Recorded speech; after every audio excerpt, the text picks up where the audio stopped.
Tom Izzo from the Michigan State Spartans joins me on the Dan Patrick Show. Tom, I hope they told you that you were going to be talking to me and not Dan, and that you're not too disappointed. Thanks for being on the show. Yeah, I'm actually excited, talking to a Dookie. But, hey, you would have been proud of Chris. I mean, he's done a heck of a job there. I mean, he really has. I mean, he's changing the culture, and defensively we scored 85 points. Don't ask me how, because they've really done a good job, and he's going to be good, man. He's going to overcome the stereotype of you guys being successful once you leave. Well, I've done nothing since I left Duke, so we know that. Tom, you probably heard me alluding to this report from the Miami Dolphins, and obviously I'm not going to ask you specifically to comment on that particular situation. However, we all know, first of all, you're a big football guy. Yep. And second of all, I'm not sure people know the extent to which you really pay attention to certain issues. You're big at watching coaches' press conferences. You like to call guys that you don't know just because you heard them say this or that. So you pay attention and process this. So when this story broke and we continue to get more information on just how bad the situation is, do you talk to your staff in terms of keeping your pulse on the locker room and talking to your players about what's appropriate and what's not? How does a guy like Tom Izzo look at this situation and apply it to his own work at Michigan State? Well, first of all, Seth, I did not hear the thing this morning, the 140-page or 40, whatever it was, but coming from all the other stuff, I mean, it's alarming, but as you do know, things go on in the locker room that aren't like normal play. I mean, things go on your set, when you got 5 or 6 of you there, and some good guys, some bad guys. I mean, everybody's got a dynamic of team things in any profession they're in, but I do that. I think my trainer and equipment man are my 2 pulse guys, even over my assistants, and I'll tell you why. Because, when we're up here working and they're down in the locker room, the trainer's there, the equipment man is there, and they give me better pulse than even my staff. But yeah, we've tried to nip things in the bud. Players getting arguments with players. Sometimes it's just guys will be guys. Sometimes it's taken too far. If there could be a million different issues, but you do need to have a pulse on your team, and that includes in the locker room, out in public and on the court. I want to get your opinion on something else that's a little bit off topic, but again, we all know that you're really a football coach and disguising as a basketball coach, right. And we'll see on the sidelines at some point. We're childhood friends with Steve Mariucci, and I think you told me, in 30 years at Michigan State, you've missed like 3 football games. So give me your take on this proposed rule, which says that the offense cannot snap the ball until there are 29 seconds on the play clock. And if they do snap it, by the way, they're called for delay of game, even though they're trying to speed the game up. So, and by the way, I should also note that Nick Saban, who's the driving force, a former Michigan State football coach and your boy. So, hey, don't tell me this is about player safety, man. This is about Saban and folks who play his style of football trying to gain a competitive edge. You like this rule proposal? I can't say I do. I haven't talked to Nick about it recently. Or anything about it.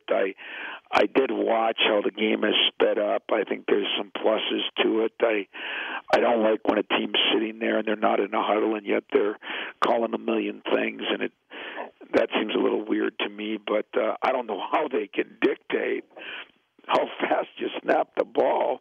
And I guess I would agree that I don't know what Nick's take on it was, but I don't see what it has to do with player.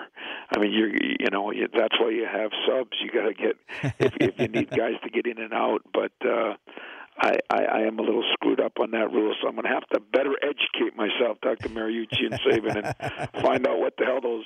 That's why those guys. That's why I call them helmet head guys. They make kind of weird rules like that. Yeah, well, it's funny. Whenever people advocate for rules, whether it's basketball or football or whatever, the only thing they're looking for is a competitive edge. They want the rules to go, and we see that happening in college basketball. All right, let's talk about your Spartans, because I keep saying, a lot of us keep saying, healthy, present, accounted for, at their best, Michigan State is the team to beat. But that seems to never happen.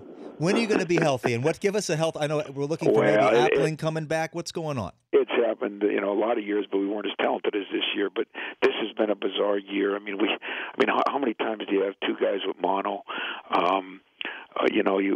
We've had a guy with infected blisters halfway through the year. I mean, you get blisters in October. I mean, it was just and Travis has had those since high school. Think about this, Seth. You've been on my practices. They usually are tough, although we don't. We play powder puff football now. I mean, between the rule changes and the way kids are, but not one injury has happened in practice. It's just been bizarre things off, or the like AP with his plantar fasciitis. That everybody. I mean, I've gotten that, and it's hard to play with, but then it turned into a little stress reaction because he was walking different. So it's been a trying year, Gary's ankle, and it was in the summer, for God's sake. So we've I feel bad because I love this team. I mean, I got good guys. I got no off-the-court problems, no academic problems, like there's always something, but I got really good guys, and I got some good players, and they're guys that are, winning is important to them. If we get everybody healthy, I think we're one of, 6 or 8 teams. I mean, I still think there's a lot of good teams out there. I think Duke is getting better. Kentucky's going to get better. Syracuse is really good. I think I love Florida right now. Arizona, I think, got a tough loss. I don't know what that's going to do to them, and I don't get to see them in UCLA as much, but there's other teams in our league. I mean, we're one of, and if we're healthy, but when people ask me, well, where's your team at right now? I give them the dumb answer, I don't know, but it's realistic. We've had 2 guys out, 2 starters out together since the middle of December, just about all but a couple games. And so, we are getting him back now a little bit. Payne has really played well since he's been back. I'm hoping to get Appling back within the next week, and that'll still give him enough time because he was really playing well before. And Dawson, it might be 2 weeks, but Dawson, of all the guys, is more of an energy guy than maybe a shooter. So I think the time off, we're running him every day, and he's able to run. And I think he's going to be in the best shape. And so now we've developed a little bit of depth, but more important, the Trices, the Valentines, the Costellos, who had to do more, are better players than they were. So there's some advantage, but there's never, it's putting them all together now. And basketball's it'd be like a quarterback and a receiver. You got timing issues and all that. So it's going to take a little time, but I like this team, Seth. I like them a lot. Well, I like them too, and it seems like all the trend lines are headed in the right direction. Tom, thanks for being on the show. I'm sorry you got the JV host, but I just want to add, we know you're a great recruiter, but this is Valentine's Day, so I want you to please wish on my behalf a happy Valentine's Day to your best recruit. You want to talk about outkicking your coverage, Lupe Izzo. Sucking up now to the women. Hey, I'm no dummy. I may have been born at night, but not last night. You know what I mean? Well, I tell you what, Seth, I've enjoyed you. You've been great, friend, and thank you. Keep up the good work, man. It's great that you're keep moving up and moving on, and I look forward to seeing you down the road. Just trying to scrape out a living. There you Tom go. Izzo, everybody, from the Michigan State Spartans.